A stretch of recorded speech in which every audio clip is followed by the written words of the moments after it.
నువ్వు పాడింది ఏ రాగం తల్లి? హిందోళం సార్. హిందోళం అంటే సారీగమా అలా. నువ్వు ఎలా అన్నావు? సగం మద. మరి రీ ఏది? హిందోళంలో రీ ఉండదు సార్. రీ ఉండదు, కానీ ఉందా లేదా అన్నట్టు అలా వచ్చి అదే మ్యాజిక్.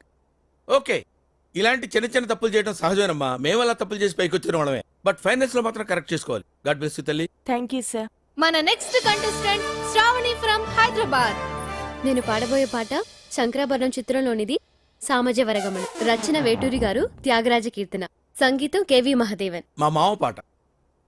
ఈ పర్టికులర్ పాటకి నాకు ఒక ప్రత్యేకమైన అనుబంధం ఉంది. I have to tell it now. కొంపతీసి మీరు చేశారని చెప్తారా ఏంటి? అమ్మా. శంకరాభరణం ట్యూన్స్ చేయడం కోసం నేను మామ గోల్డెన్ బీచ్ లో సిట్టింగ్ చేశాం. విశ్వనాథ్ గారి సంగతి మీకు తెలిసిందే కదా. ఏది ఓ పట్టాను ఒప్పుకోడు. ఒక్కోసారి రాత్రులు 2 అయిపోయేది. నేను మామతో అలా ఆ రోజుల్లో